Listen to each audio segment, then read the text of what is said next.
up, everyone? This is Shampoo here. Just got a new package in the mail today.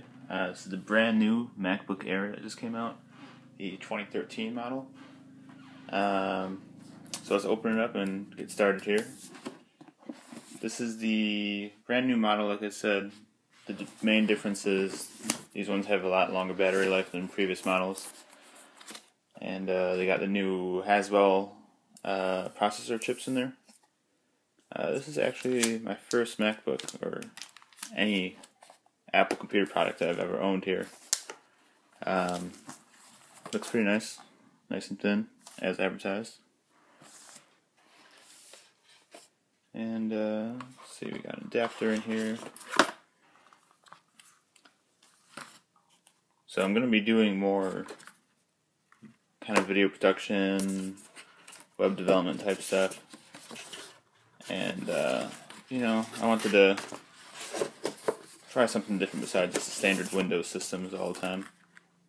So I figured I'd take the jump and get the Apple MacBook Air here.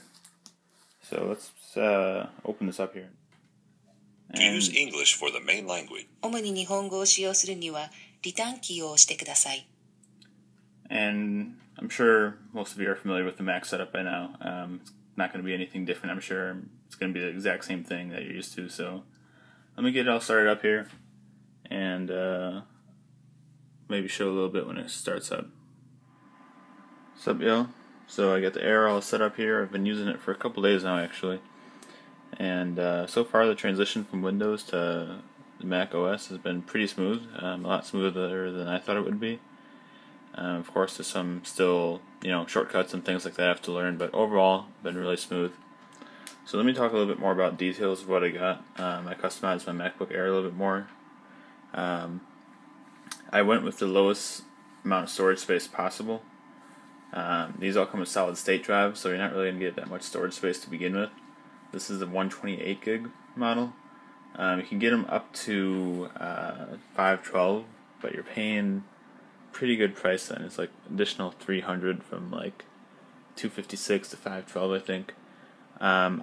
I have a lot of media files, video files, audio files. My media library is so big that it's not going to fit on even the biggest solid state hard drive that they have anyway.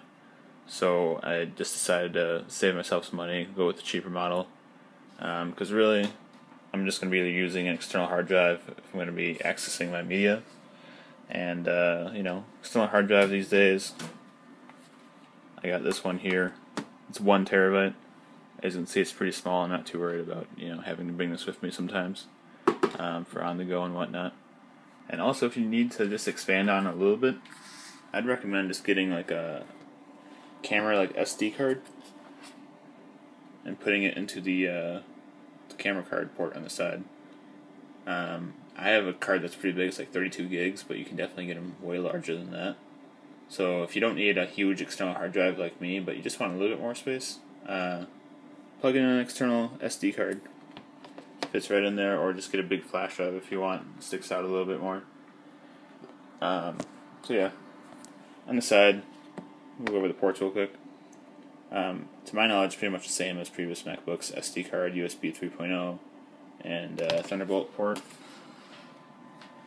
And then on the other side, you get these are like mic ports here. You get headphone port, the USB 3.0, and the MagSafe power adapter port. Also, MacBook Air, even though I got the lowest memory option as far as storage space, I got the highest options in terms of processor and RAM. Like I said, I'm going to be using this for web design, video production, stuff like that. So I wanted something that was efficient and powerful. So I got the i7 processor in there, and I got 8 gigs of RAM. So far, everything has been super speedy. I'm sure a lot of that's just due to the solid-state hard drive as well, too. This is the first solid-state drive I've had. I'm used to using, big terabyte hard drives, which are nice for storage, but not the greatest in terms of speed and efficiency.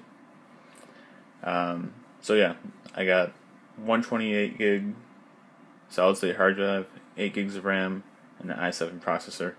And this is a 13-inch screen, if you couldn't tell by now. I think the 13 is plenty. some people might be concerned if they should go with a MacBook Pro or something, but 13 inches is just fine. I mean, for something on the go, a portable laptop, you don't really need anything bigger than 13 inches. I think 11 would probably be too small. I like having a little bit bigger resolution when I work, so that's why I opted to go with the 13. So the other thing that's customized is my Japanese keyboard, if you couldn't tell already. That also means that the manual I get with the computer here is also all in Japanese. If you're not familiar with Shibooyah, it's a site that we run. It's about integration of American and Japanese culture around the world, so it's essential that I have a Japanese keyboard customized with this. What does the Japanese keyboard offer you? Well, as you can see, it's a little bit different in terms of the layout. With the characters, you have the Japanese kana on there as well too. The most helpful thing that I find useful so far when I'm working is the addition of these two buttons here. This is the kana for Japanese characters, and this is the Asu, which is just English alpha characters. So you can switch real easy between the two at any time. So for example, on the screen here, let's just show you a quick example. Let's say I want to do kana. So you see right now it's on the Japanese character set, but all I have to do is press this button right here, and it switches to the English alphabet. So with just these two buttons, I can switch back and forth. And with Windows, there were shortcuts for that, but they just weren't that convenient. So it was nice having this. So for example, it's on the kana characters. You can just type, whatever. Go to Nihongo. Also Daio in there. I can type it right with one hand. And then you just switch one, and then you can just type English all you want.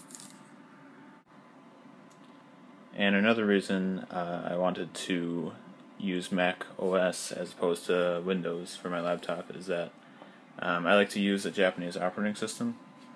For Windows 7, it was a huge pain to do that. They basically required you to purchase Windows 7 Ultimate, which is this kind of top-of-the-line, overpriced package. I'm not sure if they made it any easier for Windows 8 or not. I haven't messed around with it. But for Mac OS, it's super simple. All you have to do is change the language preference, and you can do that right out of the box. It doesn't cost anything, and you can change it on the fly whenever you want. You don't have to restore anything or anything like that. All I have to do is go to System Preferences. Right now it's in English, for example. And you just go to Language and Text. Just switch to order so that Japanese is up on top. Close it out. And then everything changes to Japanese. So that's super awesome. Don't need to mess around with anything super complicated in Windows. You don't have to spend hundreds of dollars on Windows 7 Ultimate, nothing like that. You can just change the language on the fly whenever you need to. And for people learning Japanese, I highly recommend you use a Japanese OS if possible, just because it helps improve your Japanese immensely, both in terms of vocabulary and just really just figuring things out on your own. So I think that's pretty much going to do it for us checking out the MacBook. So far I definitely dig it. Before this, for a laptop, I used to have like old Dell kind of like gaming laptop, and it wasn't that great. It kind of like overheated real often. Really overpriced. MacBook, it's definitely expensive, but you get quality for it for sure.